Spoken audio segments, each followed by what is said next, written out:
This is literally all that I have left. This is it.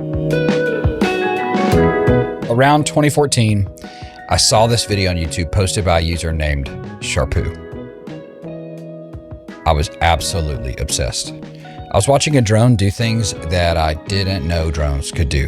It felt kind of like an early 2000s skate video, but for a drone pilot instead of a skater. And just like watching Jeff Raleigh, who had the best signature vans ever, by the way. Just like watching Jeff Raleigh do some stuff on a skateboard that I'd never dreamed of and didn't think was possible, and then getting inspired to go hurt myself in the driveway, I was super inspired by Sharpoo. Not sure how you say it. I was super inspired to do this. But then I remembered that Lindsay, my wife, was a full-time graduate student and that I, at the time, was working multiple jobs, only to be behind on my VW Golf payment. It was like a 2011, and no, it wasn't a GTI. It sucked, it was slow, it was ugly. And I'm pretty sure the interest rate was like 15%. Good times. Nonetheless, a quick search into the world of FPV made it abundantly clear that we didn't have the means to even consider getting into this, especially considering it would literally just be for fun, or as folks say, a hobby. I don't understand hobbies genuinely. Like, if I'm interested in something enough to do it, I'm gonna obsess over it, do it and only it until I completely burn out and then sell everything off. Now that I think about it, I wonder if that's what this story is actually about.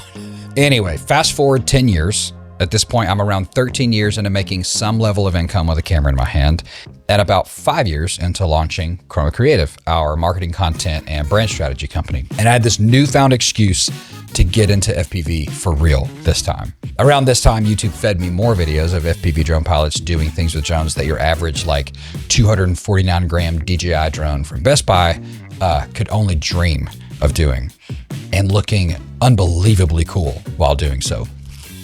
I never looked cool, but boy, did my ADHD hyper obsessive brain have a full-blown excuse to dive in now. Chroma needs this, is what I was telling myself. So I did. First, I bought a radio, also known as a transmitter or a controller, because at this I could connect to a drone simulator called Trip FPV. There's other simulators out there, and start to get my feet wet. I got bored of this super quickly and just wanted to get started.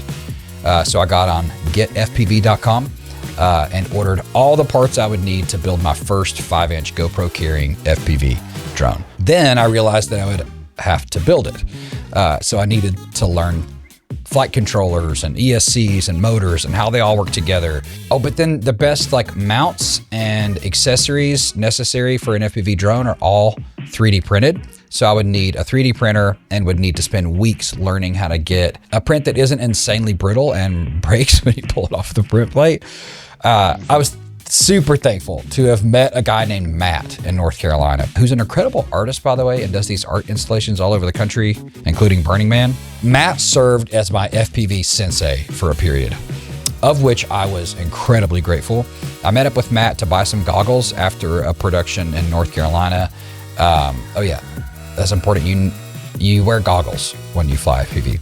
You see what the drone sees, and the drone does nothing for you. It doesn't hover, auto level, none of that. It's like trying to learn to drive a 5-speed underwater, upside down, with potatoes as hands, cinder blocks as feet. It's stupid hard. There's so much to it. So at this point, I had been inspired. I had trained on the simulator. I had put in countless hours. I was freaking ready. So I went to a safe area. I got my home-built drone airborne. I slid the goggles down over my eyes.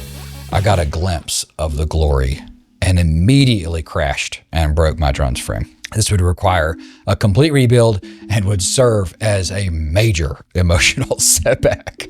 I was determined. I literally set a goal of flying every day, every single day. I kept a few drones and batteries in the back of my production van at all times. In between edits, after shoots, every day I would go fly. I mean, after all, my goal was to put this skill to work and go offer something that no one else in our area was offering. I got pretty good, but at this point, we're talking about a major investment of time, energy, and resources. I built no less than 15 5-inch FPV drones.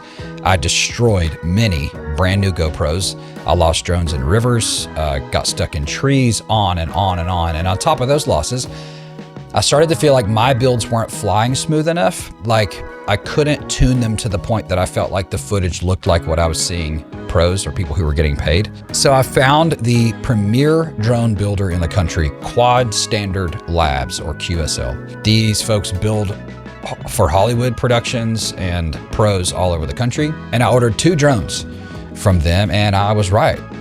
These were different, like also very expensive, but they were different. And then I started to realize that ultimately GoPro footage would only go so far.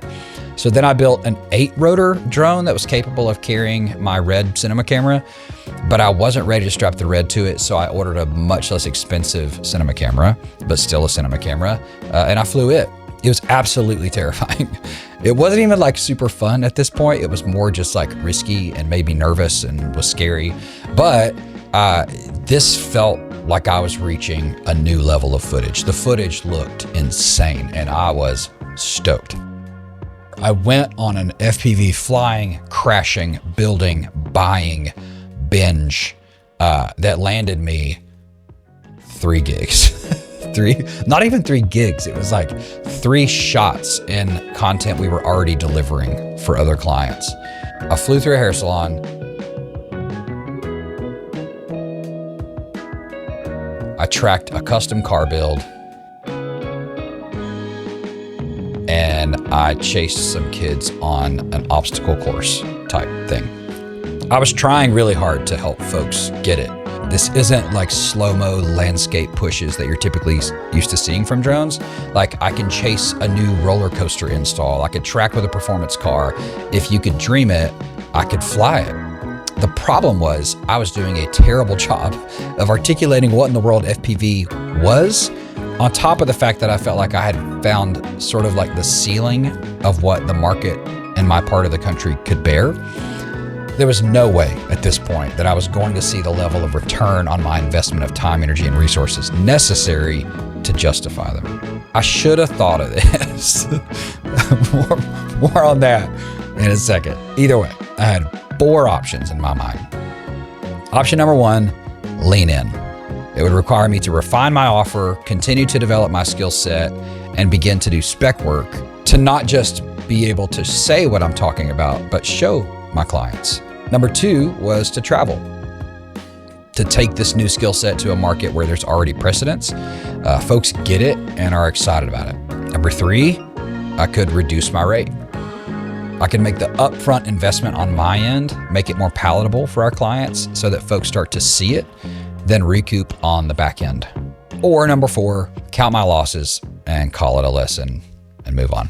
At this point, I didn't have the capacity to refine my offer and do spec work because we were already really busy with projects. In addition, Lindsay and I had decided a long time ago that travel work didn't interest us. And then I was already so deep financially in this that to offer it for less felt crazy to us. So we exited the FPV market. What did I learn? I'm not sure, honestly. The inability to see into the future and calculate a trajectory as a result is my biggest weakness. It affects multiple aspects of my life. But honestly, I feel it's also a sort of superpower at times. It enables me to take risks, to lean in, to hyper obsess and learn a new skill sort of quickly.